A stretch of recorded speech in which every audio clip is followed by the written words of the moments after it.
pero lo que no puede hacer la SUNEDU es prohibir. Eso no ocurre en ningún país de la región y obviamente en ningún país en realidad se conoce que esté prohibido el 100% de una educación a distancia.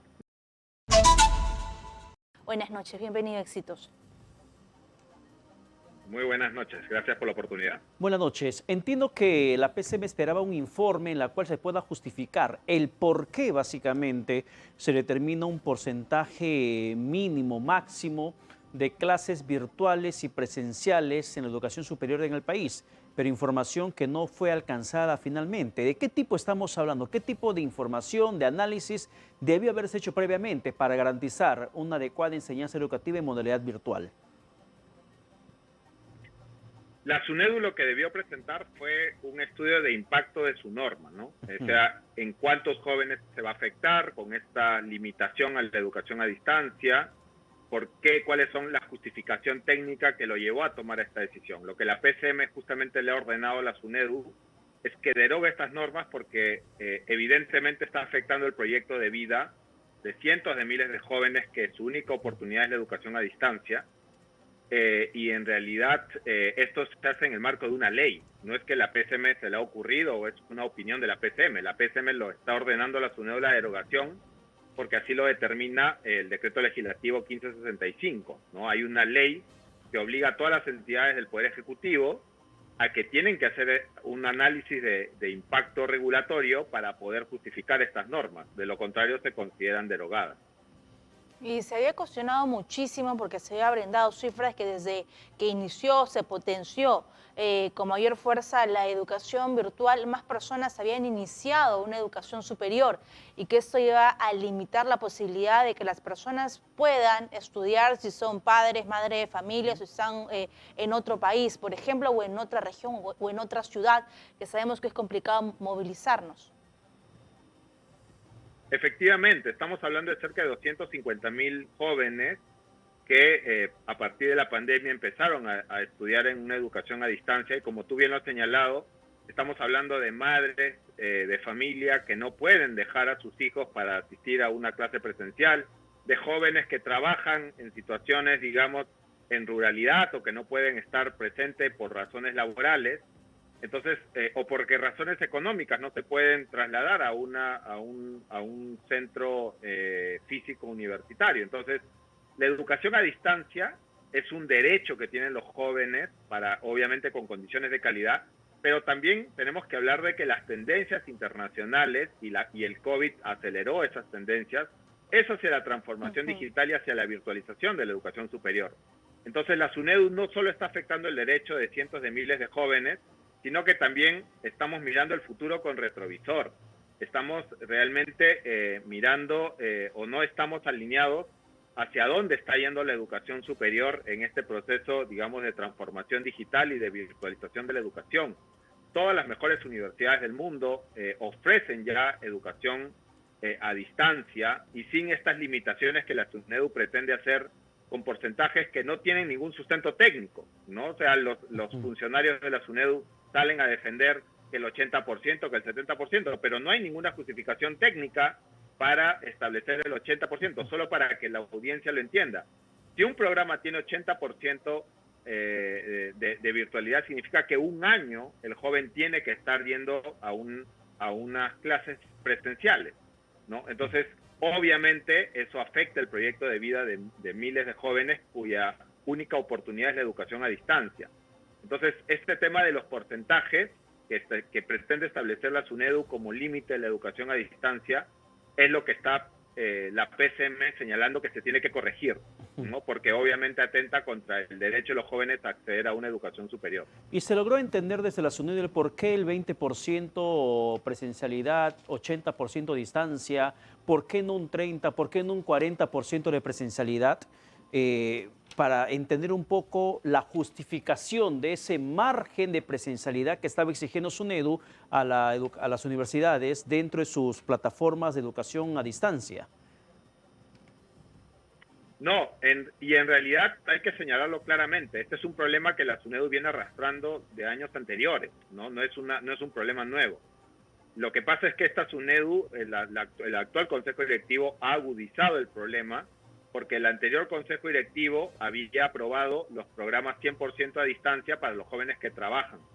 Y lo que hizo esta SUNEDU es eliminar esos programas de 100% a distancia para jóvenes que trabajan. Entonces, en realidad, si bien es un problema que se viene arrastrando de hace algunos años, lo que ha hecho la actual SUNEDU es agravar la situación, tomando decisiones y, como lo dice la PCM, sin considerar el impacto que sus decisiones están teniendo en cientos de miles de jóvenes, ¿no? Como repito, son cerca de 250.000 jóvenes que estudian a distancia en el Perú a partir de la pandemia. Estamos hablando de un número casi mayor de los afectados por la denegatoria de licenciamiento. Entonces es muy grave y muy delicado porque la SUNEDU con estas normas está poniendo en una situación de incertidumbre y evidente preocupación a cientos de miles de familias cuyos hijos están en esta formación, educación a distancia, y hay que decirlo, autorizado por la SUNEDU, ¿no? O sea, lo que la SUNEDU está haciendo es desconociendo sus propias autorizaciones, que es lo más grave. Sin embargo, si SUNEDU ha hecho esta observación o al menos ha intentado cambiar el porcentaje de presencialidad y virtualidad, entiendo que el argumento es para mejorar el nivel de las clases a distancia. Según su opinión, ¿qué debería seguir mejorando en nuestro país?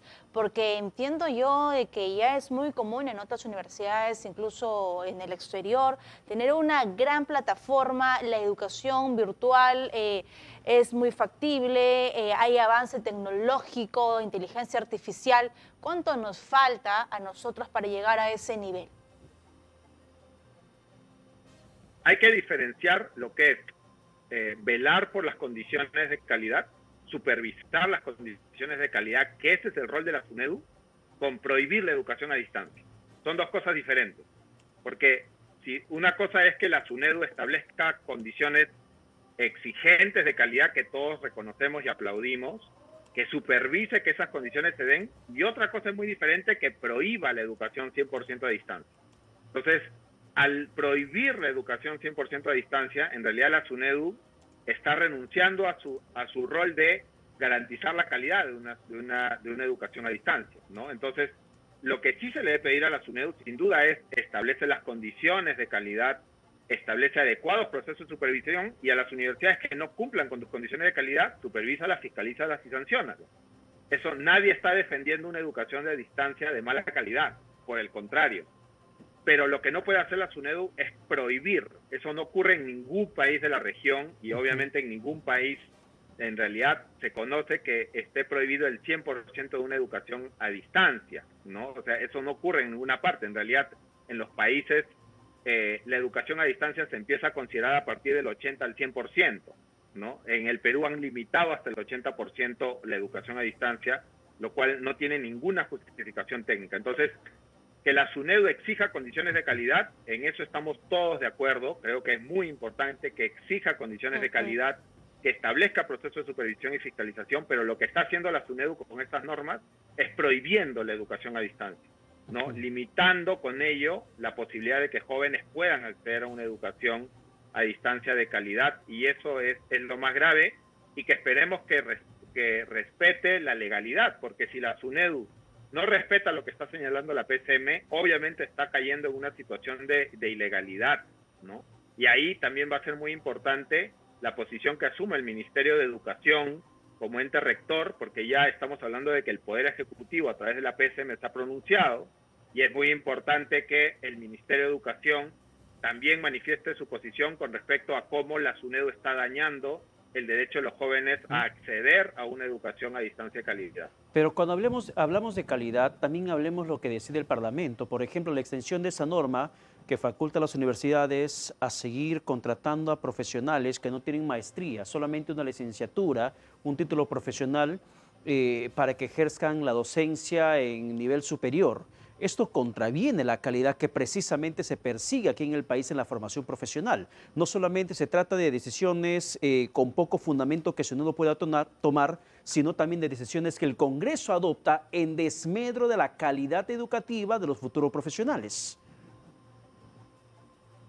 Sin duda, este Congreso ha tomado muchas decisiones legales que van en contra de la calidad universitaria y en general de la calidad educativa.